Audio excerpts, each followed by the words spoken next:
reckon cheese can be much better because it's more cooler. Sorry? I reckon cheese can be much cooler because it's more cooler. Yeah. Apparently, what I heard. Can you blow the whistle?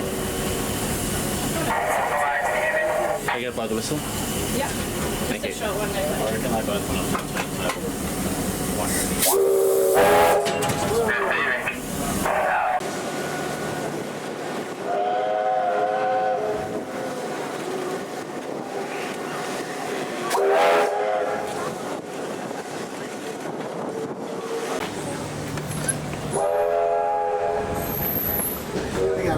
Hey.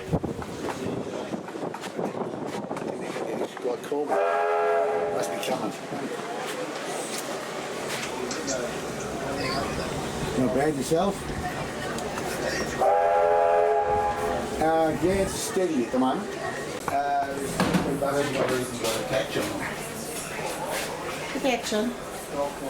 Sorry. You're right there. All of the services go to industry, except for Pakenham, which goes through Parliament first.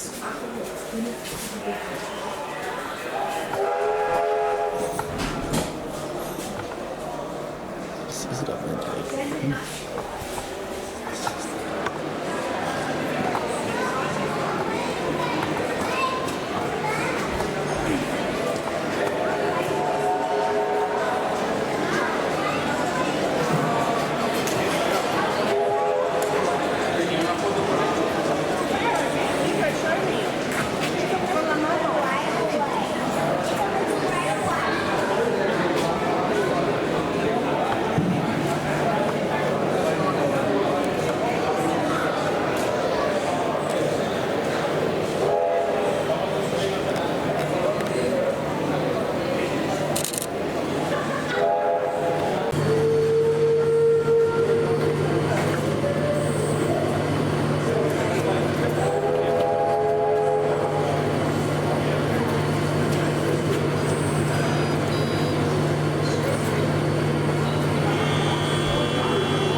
one in it. Yeah, it was in all of that. Really? Yeah. Someone was in it. I just walked up to it and looked in.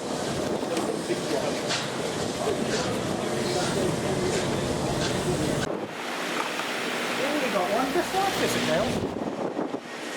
It's called the We'll Fix It Eventually. 165 for a freaking Escalade. That hurts.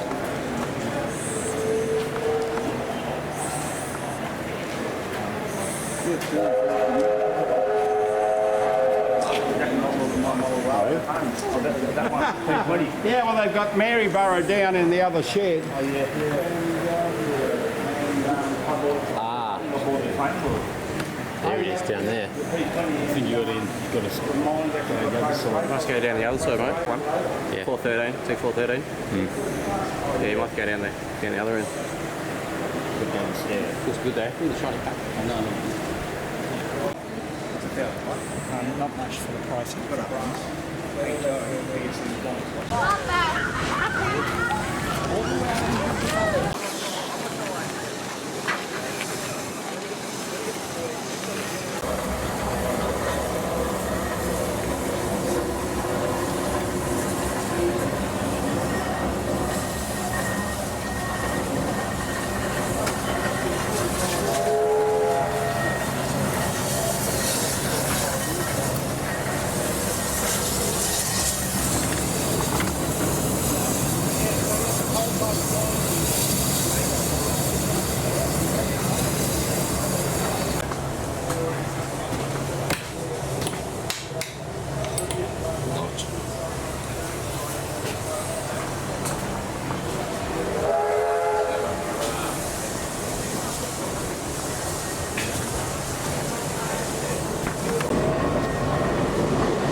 on this. It's the same as my video.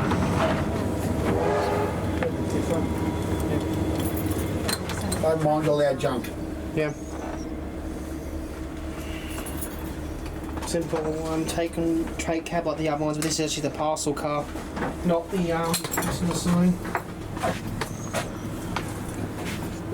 So be careful, it's old as well.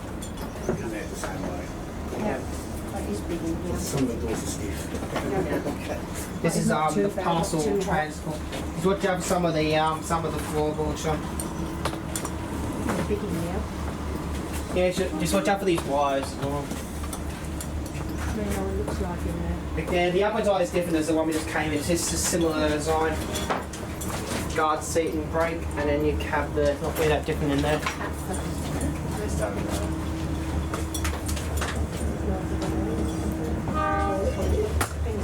These are parcel carriers.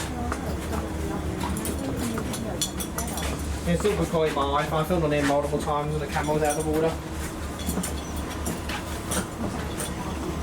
Yeah, the parcel van.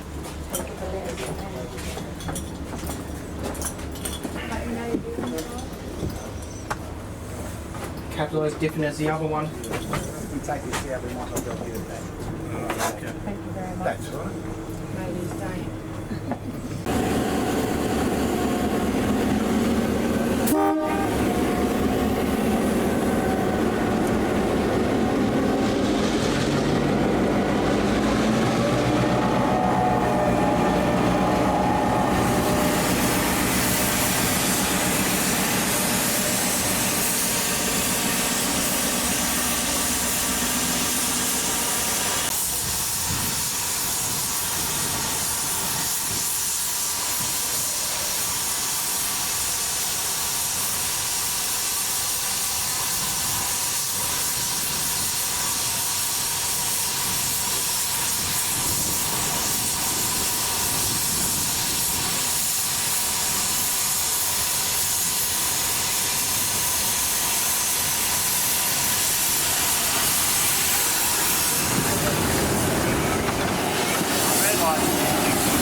And that is what we call a cold fire. That's a lazy fire. So when this thing's working hard, all you can see in there is between bright orange and white flame. You can't see those coals when this is working hard. Yeah. So this engine was built in 1951, was part of the fleet of locomotives starting in 1951. And was out of service in 1974, restored in 1984, and it's been the 40th anniversary of its restoration. We've just given it a big repaint and tidy up. So when we're running out on the main line, this engine is still registered for 115 kilometres an hour. If you can think of the scariest roller coaster you've ever been on, they'll take off the hum. They won't hit the comfort, they'll hit the real job.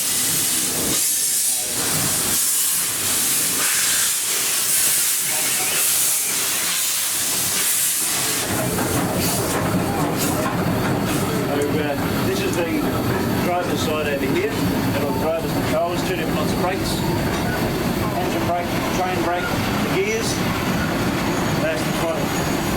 So the driver winds this big thing around just like you would in your car, take off in full power, and then the driver brings it back. So instead of using the raw steam pressure of the engine, you bring it back and use the expansion of the steam to drive instead, making it more and more efficient as it goes. Now this engine will appear on some of our trains this year, including the Eureka Explorer, which is a fantastic trip up to Ballarat. We usually go up via Bacchus Marsh, across to Ballarat, home via Geelong and Werribee, or sometimes we do it the other way around, but it's a good circle trip. We do the snow train with this engine as well, and it appears on other services through the year as well. Yes, yeah. Show and shine machine. Well, I've seen it a few times. Yeah. Really, it's always... Yep. Been on some trips with it then? Yes. Yeah. Me too. Plus, I think R707, R766 as well went with there. Need water for yourself? No, I've got one in the back. But anything's appreciated. Bottle of water? Bottle of water would be lovely. Colder the better. No worries. Half frozen would be awesome. I've actually seen it in some very unusual locations because I'm from South Australia, so we had this come visit Adelaide. We run up the Adelaide Hills. We've got our steam trains running parallel to it. I remember hearing about that tour. Yeah, so I was on. Well, actually, we did it really cool. We went up with one engine and back with the other. We swapped the engine when we got to the other end. So I went up the hill next to this, looking at it while I was climbing the hill, and then came back down the hill behind it. So there you go. This engine's broken ground all over Australia. It's been one of the furthest travelled engines. It actually ran right up to Peterborough in South Australia. And of course, last year it broke new ground by going out to Bairnsdale. So after all this time, it's still breaking new ground. It'd be the most, other than R766, it would be a nice well-travelled R-Class. And hey, let's face it, 766 went there by truck, so that doesn't count. Remember 766 when it was here Yes. running before they... Yep. Yeah. And I know in 1988 it paralleled Flying Scotsman when it was here, Sure did. Yep. along with K183, I think the D3 as well, Yep. and 3801 as well. And then we did one with 2 R's and Scotsman as well. Yes. Yep. And then they did a tricky one where they parked the 2 R's and Scotsman on a dual gauge road at Dynon and told the British people that we'd gauge converted R766 to broad gauge. So Flying Scotsman to broad gauge. Just parked the 2 broad gauge engines and said we put up broad gauge. That upset them. I mean, it would be nice to see Scotsman make another return here.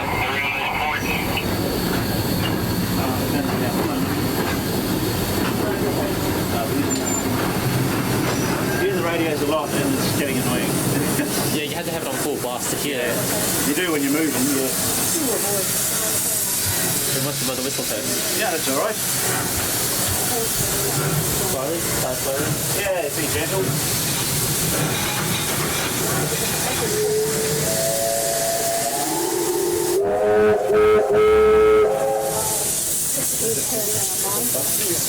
don't know if I can pull it. To pull it down. That would Give it a hard pull down. your turn. It's rolling. Get warm, isn't it? Feel it real quickly.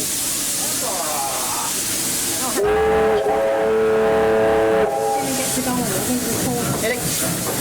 There is doing it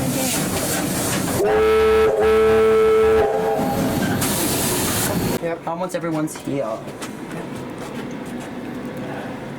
Feel free to sit down, by the way, with 2 fantastic seats. Practically first-class travel, and I'll explain a little bit more about that in just a second. So, this particular unit was refurbished in 2008, and it got a few modifications. So the most obvious one to start off with, is carpet on the walls. And the reason why they did that was for soundproofing. I know carpet doesn't belong on the walls, but it did help just a little bit. There's also this amazing air conditioning unit as well. So this was done for just the drivers. Unfortunately, the passengers didn't get it, but 2 air conditioning units, and this helps keep the cab cool. Unfortunately, we just have it on fan mode at the moment. Another midlife refurbishment project, this was about 1990s. They added this hole in the wall. Yeah. Now, if you were here yesterday, can you tell me what this was for? The train guard.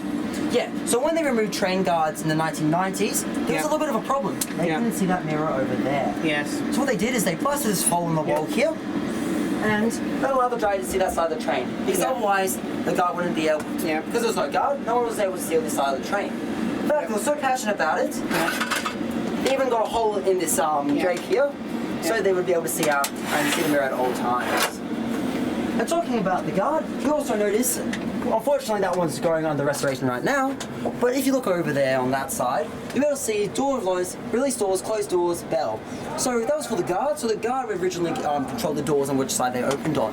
And above each of those is a bell code. So there's code 1 for attention, 2 to say we're all good to go, 3 was to set back, and 4 was to just ring, so that was for the driver to ring up and call the guard. Now, if you heard it more than 4 times, you're probably in trouble. So that would usually mean emergency stop. And talking about emergency stop, I'll show you how to control the train. So if you want to crowd around here, you might have to move, shuffle around a bit. I'll try to get out of the way as much as possible. So here's your master controller here, that controls acceleration.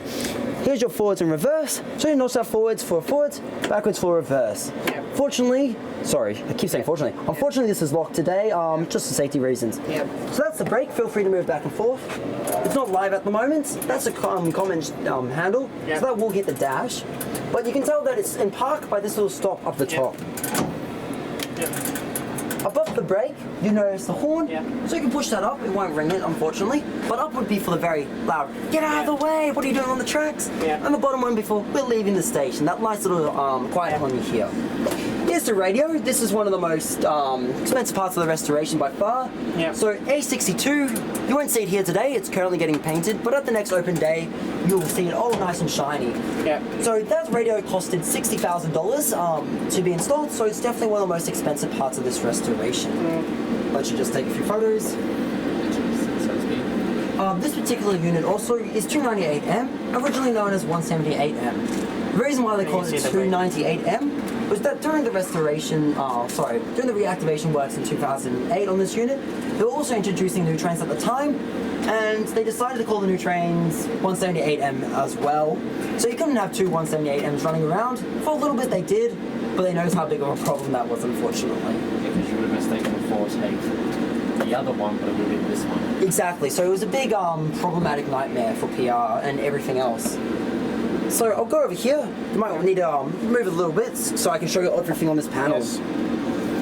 So this is your saloon controls. So you've got testing for the lights, emergency lights, the door indicators, and you've also got the chime for the doors as well. Unfortunately, this is all isolated at the moment, so I can't demonstrate any of that. Yeah. Here's my favorite controls, the air conditioner. Yeah. And then you've also got the fan controls up there. If you feel here, you'll feel the cold breeze coming out of that. Yeah. Here's for your lights at the front. So currently they're set to red. What we'll do is set them to white.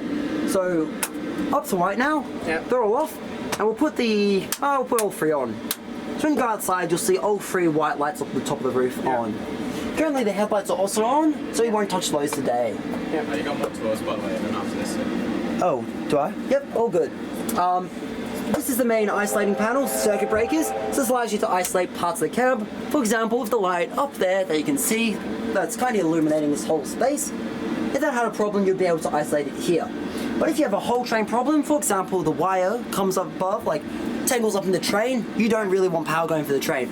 So you're able to switch it off up there using the AC output, which has got the duct tape over it, and the DC supply and DC output, and that makes sure nothing would barbecue on the train, because you don't want that. You've also got the motor cut out, so in case the motor was overheating, something was wrong with it, you'd be able to switch it off, and the other motors on the other carriages would still be able to move the train. Now, if you're interested in seeing what the saloon looks like, got a little hatch here.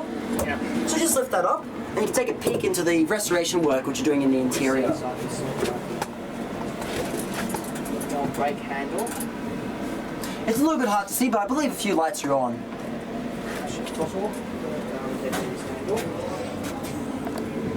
No, yeah, that is very, very dark. Yeah, so sorry about that. Just didn't want to overload the power today.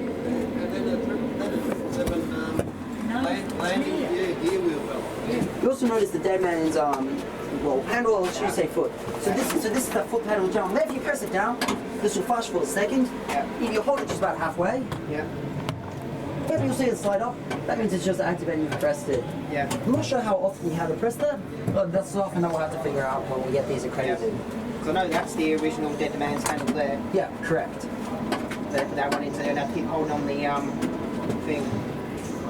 Yep. If you've got any other questions, I'm happy to answer them. If not, so currently it's plugged into a three-phase wall socket, and that's supplying power to the whole train. So what we've done is we've set this up so it's thinking that there's another power unit that's currently powered, and it's drawing power from that instead of from the pantograph like it usually would. So they've got a step down because it's just single phase from the wire, so it's got some sort of transformer in it too. Yeah, so it converts it all to DC and AC power. If no other questions, how do you get out of the cab? Face this way, 3 points of contact, just lower yourself down. Feel free to spend a little bit more time up here as well. Does the guards bell work?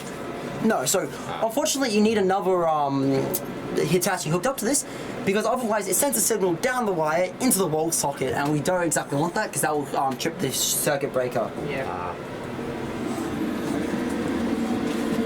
Yeah, have a look at the cab now. Shall I move out your way so you have a look? Getting hot in here. Yeah. If you need anything pointed out or explained, I'm happy to do that. Pretty sure that's a Harris throttle control. I'm not sure if the Harris is... That's the same, but it's a much modern controller. Yes. Yeah, so these were definitely used on all Hitachis. There's a few different ones. There was an AC traction unit, for example. But these were fitted to most Hitachis, and that's probably the best example of that. Not sure about the Harris. It's coming in, so Yeah. you've got to get Yeah. out. The film's going down, Christopher. I'll get down first and I'll pass you the camera. Where's the steps? There it is.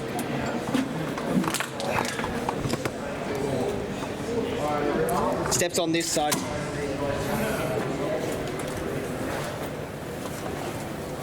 So when boarding the train, I'll get my bag on in. either handrail and... So I think...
tomorrow.